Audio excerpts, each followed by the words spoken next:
Praise the lord. దేవుని పరిశుద్ధమైన నామమునకు మహిమ కలుగునుగాక. ప్రభు నామమున మీ అందరికీ హృదయపూర్వక వందనాలు. ఈ ఉదయకాలము దేవుని వాక్యాన్ని విందాం.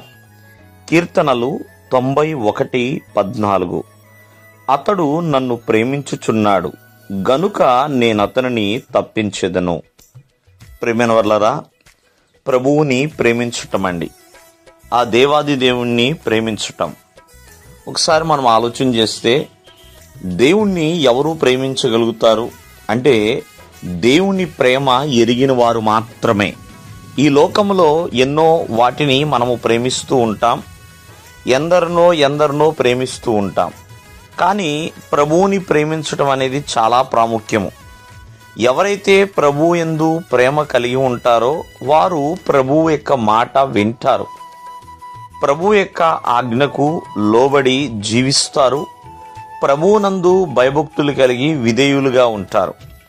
ఉదాహరణగా చెప్పాలి అంటే ఆనాడు నోవాహు దేవుణ్ణి ప్రేమించాడు కాబట్టే నోవాహు దేవుని మాట విన్నాడండి.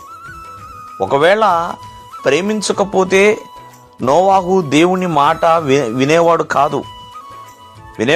ప్రియమైన వాళ్ళు, ప్రేమించాడు కాబట్టి విన్నాడు కాబట్టి దేవుడు చెప్పినట్లుగా చేశాడు ఆ ఓడ.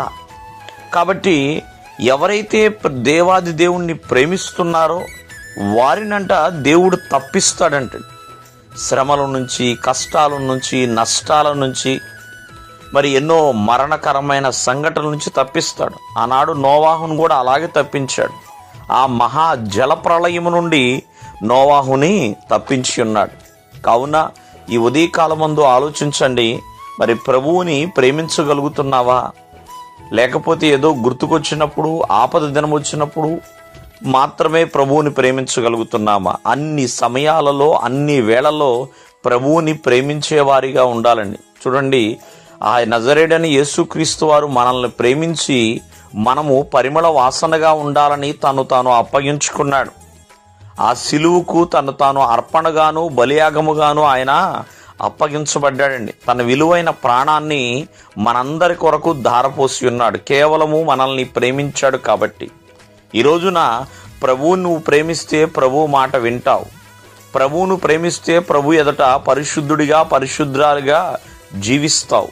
కాబట్టి ప్రభువుని సరిగా ప్రేమించలేని స్థితిలో ఉంటే ఈ రోజు నుంచైనా సరిగా ప్రభువుని ప్రేమించటము నేర్చుకోవాలి. ఎందుకంటే ఆయన ప్రేమ శాశ్వతమైన ప్రేమ అండి. శాశ్వతమైన ప్రేమతో, నిత్యమైన ప్రేమతో ఆయన మనల్ని ప్రేమిస్తున్నాడు. కాబట్టి దేవుడు మిమ్మల్ని ఆశీర్వదించును గాక. ఆమేన్.